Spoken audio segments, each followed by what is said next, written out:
This is Optimal Living Daily, episode 35, 10 Benefits of Rising Early and How to Do It by Babauta of Zen Habits.net. Get ready to maximize your potential with Optimal Living Daily, the podcast that brings you the best in personal development and productivity every day of the week. Your optimal life awaits. Now here's your host, Justin Malik. Hey, welcome to Optimal Living Daily. I am Justin Malik, and I'm happy to be reading to you some content today from Babauta of Zen Habits.net. And this one is about getting up early, why, and how to do it. It's very funny to me that I'm reading this post to you because it's almost hypocritical, but I'll tell you about that at the end of the show. And I'm trying to keep these intros on the shorter side for you so I can jump right into the content and start reading to you. So with that, let's start optimizing your life. 10 Benefits of Rising Early and How to Do It by Babauta of Zen Habits.net. Quote, early to bed and early to rise makes a man healthy, wealthy, and wise. Ben Franklin, famously. Quote, put no trust in the benefits to accrue from early rising as set forth by the infatuated Franklin. Mark Twain. Recently, reader Rob asked me about my habit of waking at 4:30 a.m. each day and asked me to write about the health benefits of rising early, which I thought was an excellent question. Unfortunately, there are none that I know of. However, there are a ton of other great benefits. Now, let me first say that if you're a night owl and that works for you, I think that's great. There's no reason to change, especially if you're happy with it. But for me, switching from being a night owl to an early riser, and yes, it is possible, has been a godsend. It has helped me in so many ways that I'd never go back. Here are just a few. Number 1, greet the day. I love being able to get up and greet a wonderful new day. I suggest creating a morning ritual that includes saying thanks for your blessings. I'm inspired by the Dalai Lama, who said, quote, every day, think as you wake up. Today I'm fortunate to have woken up. I am alive. I have a precious human life. I am not going to waste it. I'm going to use all my energies to develop myself, to expand my heart out to others, to achieve enlightenment for the benefit of all beings. I'm going to have kind thoughts towards others. I am not going to get angry or think badly about others. I'm going to benefit others as much as I can. End quote. Number 2, amazing start. I used to start my day by jumping out of bed, late as usual, and rushing to get myself and the kids ready, and rushing to drop them to school and come into work late. I would walk into work looking rumpled and barely awake, grumpy and behind everyone else. Not a great start to your day. Now, I have a renewing morning ritual. I've gotten so much done before 8 a.m., my kids are early and so am I, and by the time everyone else gets into work, I've already gotten a head start. There's no better way to start off your day than to wake early, in my experience. Number 3, quietude. No kids yelling, no babies crying, no soccer balls, no cars, no television noise. The early morning hours are so peaceful, so quiet. It's my favorite time of day. I truly enjoy that time of peace, that time to myself when I can think, when I can read, when I can breathe. Number 4, sunrise. People who wake late miss one of the greatest feats of nature, repeated in full stereo vision each and every day, the rise of the sun. I love how the day slowly gets brighter, when the midnight blue turns to lighter blue, when the brilliant colors start to seep into the sky, when nature's painted in incredible colors. I like doing my early morning run during this time, and I look up at the sky as I run and say to the world, what a glorious day. Really, I really do that. Corny, I know. Number 5, breakfast. Rise early and you can actually have time for breakfast. I'm told it's one of the most important meals of the day. Without breakfast, your body is running on fumes until you are so hungry at lunchtime that you eat whatever unhealthy thing you can find. The fattier and sugarier, the betterier. But eat breakfast and you are sated until later. Plus, eating breakfast while reading my book and drinking my coffee in the quiet of the morning is eminently more enjoyable than scarfing something down on the way to work or at your desk. Number 6, exercise.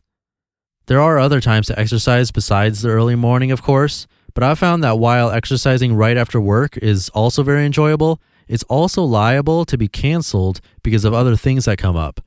Morning exercise is virtually never canceled. Number 7, productivity. Mornings, for me at least, are the most productive time of day. I like to do some writing in the morning when there are no distractions before I check my email or blog stats. I get so much more done by starting on my work in the morning. Then, when evening rolls around, I have no work that I need to do and I can spend it with family. Number 8, goal time. Got goals? Well, you should. And there's no better time to review them and plan for them and do your goal tasks than first thing. You should have one goal that you want to accomplish this week, and every morning you should decide what one thing you can do today to move yourself further towards that goal. And then if possible, do that first thing in the morning. Number 9, commute. No one likes rush hour traffic except for big oil. Commute early and the traffic is much lighter and you get to work faster and thus save yourself more time. Or better yet, commute by bike. Or even better yet, work from home. Number 10, appointments. It's much easier to make those early appointments on time if you get up early. Showing up late for those appointments is a bad signal to the person you're meeting. Showing up early will impress them. Plus, you get time to prepare. How to become an early riser. 1. Don't make drastic changes. Start slowly by waking just 15 to 30 minutes earlier than usual. Get used to this for a few days, then cut back another 15 minutes. Do this gradually until you get to your goal time. 2. Allow yourself to sleep earlier. You might be used to staying up late, perhaps watching TV or surfing the internet, but if you continue this habit while trying to get up earlier, sooner or later one is going to give. And if it is the early rising that gives, then you will crash and sleep late and have to start over. I suggest going to bed earlier even if you don't think you'll sleep and read while in bed. If you're really tired, you just might fall asleep much sooner than you think. Number 3, put your alarm clock far from your bed. If it's right next to your bed, you'll shut it off or hit snooze. Never hit snooze. If it's far from your bed, you have to get up out of bed to shut it off. By then, you're up. Now you just have to stay up. Number 4, get out of the bedroom as soon as you shut off the alarm. Don't allow yourself to rationalize going back to bed. Just force yourself to go out of the room. My habit is to stumble into the bathroom and go pee. By the time I've done that and flushed the toilet and washed my hands and looked at my ugly mug in the mirror, I'm awake enough to face the day. Number 5, do not rationalize. If you allow your brain to talk you out of getting up early, you'll never do it. Don't make getting back in bed an option. Number 6, have a good reason. Set something to do early in the morning that's important. This reason will motivate you to get up.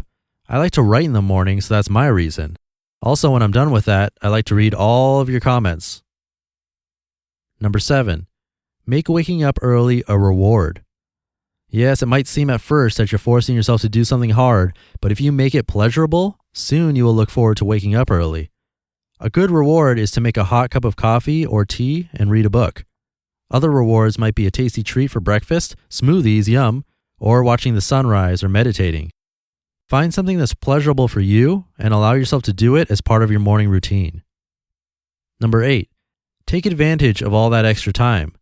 Don't wake up an hour or two early just to read your blogs unless that's a major goal of yours. Don't wake up early and waste that extra time. Get a jump start on your day. I like to use that time to get a head start on preparing my kids' lunches, on planning for the rest of the day when I set my MITs, on exercising or meditating, and on reading. By the time 6:30 rolls around, I've done more than many people do the entire day. You just listened to the post titled 10 Benefits of Rising Early and How to Do It by Leo Babauta of Zen Habits.net. This is really funny to me because I am a night owl. I feel like I always have been. So when I hear the speech about getting up earlier, I get it, but I struggle so badly in attempting to do it. And like you mentioned, if you're a night owl, it might not be for you. Although I'm not really sure I attempted at all because I'm such a night owl that I'm borderline nocturnal much of the time. It's not uncommon that you'll find me waking up at 4 p.m. And that can really only happen when I'm self-employed like I am currently. So it's been happening somewhat frequently. Yet with all that said, I could relate to a lot of the points because working between 3 and 4 a.m. is actually almost the same as he mentioned in the post. There's quietude, I can see the sunrise, and there's time for goals, and even exercise. For me, it's about being a severe introvert and only being able to work when everyone else is away or extremely quiet. So that's just me. But I don't recommend my lifestyle because it messes with eating times and I tend to feel more out of whack when I'm nocturnal. And I've even become so nocturnal before that I kept going to bed later and later and eventually worked my way all the way back around to a normal sleep schedule. And I coined that sleep cycling. Wrap your head around that one. But definitely don't try that at home. I don't recommend it. But enough of that. As you might have noticed, I didn't have any ads in this episode. And when that's the case, I do like to encourage you to support the show in one way or another. So I'll briefly mention a really easy way to show your support. And that's just to tweet me at Old Podcast. That's OLD Podcast. And you can tweet me with whatever you want, really. Your feedback or suggestions for new authors, you name it. The little conversations back and forth with you helps keep me motivated, so feel free to do that. Again, my Twitter handle is at Old Podcast. All right, that is episode 35. I'll see you bright and early tomorrow morning, right? I'll be heading to bed when you're waking up, most likely, so make sure you say good morning on Twitter. All right, catch you later. Your optimal life awaits.